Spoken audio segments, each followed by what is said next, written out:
All right, hey guys, Jason here. We're up here. We're Jimmy Britt here, my local dealership, and here in Statesboro, Georgia, and we are just wandering around taking a look at stuff. Employee pricing has been going on now for about a week. We're seeing some vehicles moved. We lost some of those Gladiators that were here. We're seeing some changes, but there's also some big changes coming or here that makes me want to talk about Jeep and Ram and what they're doing for a minute. First of all, you got to give Jeep a lot of credit. Even when you look at the Rams, there's a lot of new Rams here, but look at white, black, and gray, just like every Toyota lot, like every Ford lot, like everything, white, black, and gray, white, black, and gray. It's what the world of trucks looks like today. But Jeep, on the other hand, Jeep refuses to be like that. We got color 41s, we got mojitos, we got anvils, we got black, we got Rubicon 392, we got another Rubicon 392, we got another in 41 Rubicon 392, we got all of these colors, we got Fathom, we got, you name it, we got this red, we got all these cool colors that are here for Jeep, and they're on fire, okay? Look at the Jeep line. You don't even see but one white one there and one more white one. Two white Willies right here as the only thing we're seeing. Everything else is pure color and attitude, and I love it. Love what Jeep is doing here. They just are like, no, we're not playing that game. People want this stuff. They're buying this vehicle. This is a fun adventure vehicle, and they don't want it they want it to be fun and adventurous, and I love that Jeep is doing it. Jeep is crushing it when it comes to giving us this stuff. Tavares drove this company into the ground, raised the prices through the roof, made everything hard to get, fought like crazy. He was the worst CEO in history on every kind of level. Since he has been gone, Jeep has made the quickest comeback and fastest comeback. So has Ram, bouncing back on levels that are unheard of. We have the new Gladiator that's coming out soon. We know before even that gets here, we very well might see 392 versions of Gladiator. Why do we say that? Well, we got 392 versions sitting out here in the parking lot. 1, 2, and 3. 392s that are just randomly sitting out here. Okay, that tells us something. They're pumping these things out. And all it takes to fit a 392 in a Gladiator is just swapping the hood. Okay, it's all it takes to fit them. It's not that complicated. So we have serious potential for that. We know that they are going to be putting a new motor in Jeeps. We have all kinds of things happening here in a world of Jeep that is being incredible. And yet on the same note, their prices keep coming down. And not only are their prices coming down, they're dealing very well. They were before this stupid employee pricing little hoax that's going on for a couple of months. And it's going to bring people in. Those people are going to spend the money because they're going to suck them in and they're going to get them. But like I said, there were better deals before employee pricing. We're just going to have to ride this out a little bit, or hopefully it gets better. It's a kind of a crapshoot right now with that. But typically, Jeep is dealing very well. Prices are down tremendously, and the value is there because they're negotiating well and they're offering some massive rebates and doing some great things. Jeep is on fire right now on every kind of level. They brought out the 35 Extreme package. Okay, they're doing a great job with it. This is actually another 392. Like I said, we got three 392s sitting here on the lot. You do not see that very often. You know, that kind of thing. When they get them here, they're, like I said, it's inside behind closed doors. But again, all it takes is that hood. See the height of that hood and the way that hood is bulged and set up? That's what it takes to put one of them on versus this to fit a 392 in there. Okay, that's why 392 has its own unique hood style. Okay, very similar to Mojave, but that's what it takes to fit that in there.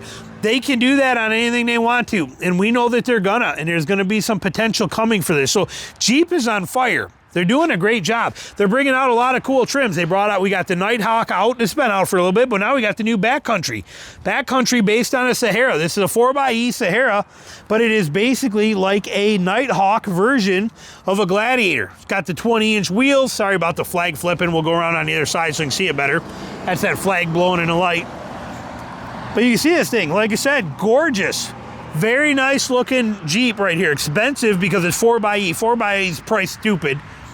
$68,000. They bumped their head on the prices of the 4xe, but it is there. Now Ram. Ram was, so as soon as Tavares was out, Ram basically announced we are bringing back the 5.7.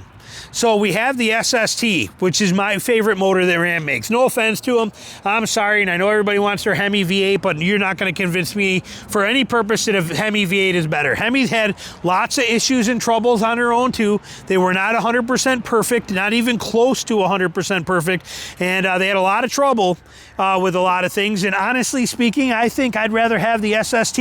I think the SST is a fantastic motor that is very easy to work on. Tons of room all the way around it, plenty of power. I like the way that the engine's built. I like it a lot. I got high hopes for it, but Ram decided that people are classic and they love the Hemi. They want the V8. They want it more than anything. So what are they doing?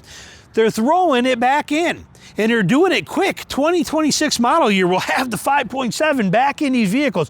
It took them less than 6 months, basically, to go from being, we're never making the Hemi ever again and closing all that stuff down, to, no, in August, we are in full production of Hemis again and running like crazy, and they're going to be made in Dundee, Michigan, and we're going to pump them out, and we're going to put them in everything. Okay, that's a fantastic feature. Okay, Kaniskis is on the ball at Ram and Jeep, and they are getting this stuff done, and we know that's going to happen. Ram is on fire, and they offer so many great things. Ram is one of the only ones. Ram offers a Warlock. Okay, Ram offers 2 vehicles that are game changer. One of them is right here. They just got this in. This is and you can't see it while it's buried in, but this is a 2025 Warlock. I reviewed one. I'll link the video at the end of this for you. But we have a 2025 Warlock right here. This is basically a Rebel. Look at that paint, too. Look at the detail in that paint. Look how gorgeous that is. Just beautiful. I mean, what a absolute gorgeous truck. 2025 Warlock. This thing is a beast, and it is basically a Rebel in a tradesman trim. Okay, what are we coming in at? $56,000 as MSRP on this with all those options. Okay, this is a very nice truck, and this thing is a beast. It is basically a Rebel. It is a Ram Rebel without the interior goodies. $56,000. That is important. Why is it important? Because it is the most off-road worthy Ram truck that they offer in a 1500 series. It is affordable. When you jump from there, you go up to the RHO, which is expensive. They don't have one here. Okay, but we can also come over here and look at this Rebel. Here's a Rebel. Rebel's an amazing truck. Everything about it. This Rebel here is incredible. I'm trying to get my little flashlight to work here for you so we can see a little better. Not that it's going to help a lot, but the Rebel is a great truck. Where's our window sticker on here, though? Okay, $80,000. 80 grand. This is basically $25,000 more than that Warlock. And that Warlock is almost the same thing. It's got the same tires. It's got the same Bilstein suspension. It's got the same thing. Little different front bumpers. This one's got a little better cutaway on the front bumpers. Few little things, and you got different interiors. But again, if you can't afford an $80,000 1500 series off-roader from Ram, they say, don't worry, hold my beer. I got you hooked up. What are we going to give you? We're going to give you the amazing and incredible Ram Warlock that'll do everything that does without all the frilly stuff, but yet it's still got all the capability. One of the best things Ram could have ever done. And they did the same thing in the Power Wagon. Okay, the Power Wagon is the same thing. What is a Power Wagon? Power Wagon takes a Ram like this right here. Okay, here's a Cummins version. You got your beautiful. This thing's gorgeous. Look at that. Love it. I mean, I had so much good luck with mine. This is a used one, but Ram takes their 2020 or their 2500 truck and with a gas engine in it, and what they do is they go ahead and they put front and rear lockers on it, and they lift it and they make it amazing. And the Power Wagon it's the most capable pickup truck in an HD line there is. Okay, a Ford cannot beat a Power Wagon. You cannot beat a Power Wagon with anything that Chevy has, not even a 2500 GR2. Power Wagon stands in a league of its own, is pure 100% what we call badassery. Okay, you can't beat it. Power Wagon is it. Power Wagon don't care. It's like the Honey Badger, if you remember those videos. Power Wagon is a beast. However, Power Wagon is expensive. So what does Ram do? Ram says, hold my beer. What do you mean you can't afford it? I got you covered. Watch this.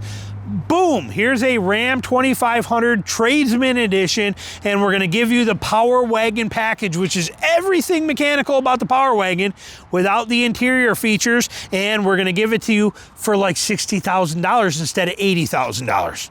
And actually, again, when you look at street prices, you're even lower than that. It's incredible. So Ram on fire. Ram just crushes it. There is no truck brand made today that impresses me more than Ram and Jeep. And it isn't because I'm biased to them. I own a Gladiator, that's fine, but I mean, it isn't any of that.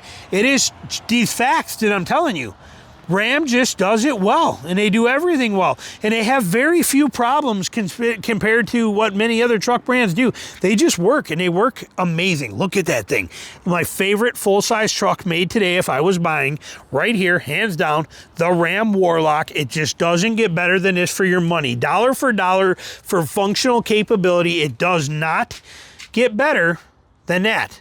No F-150, no Silverado, no nothing can meet this for the capability for the price. This thing is an absolute beast of a truck. I straight up love it. And the motor, I love the motor as well too. At SST, I'll take it all day long. When a Hemi comes out, you guys, more power to you. Take your Hemi.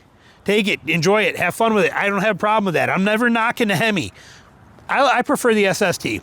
And realistically, I'm hoping that the Gladiator comes out with an SST in it, even if it's a SST with a single turbo rather than a dual turbo. I would be very happy with that. I'd take that all day long.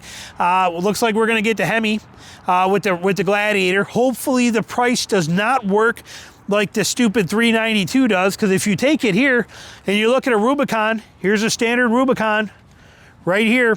What are we coming in at?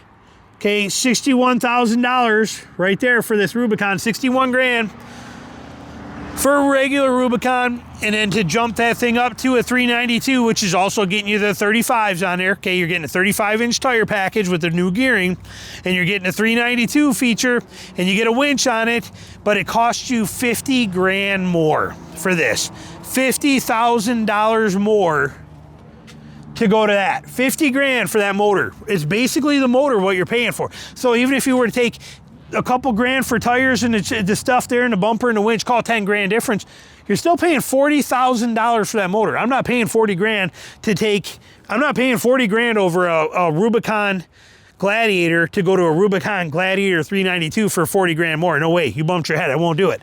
But I'd love to see an SST as a single turbo put in there. I'd be happy with that and have it be a lot more affordable. So questions, comments, anything you got, put them down below. Thanks for watching.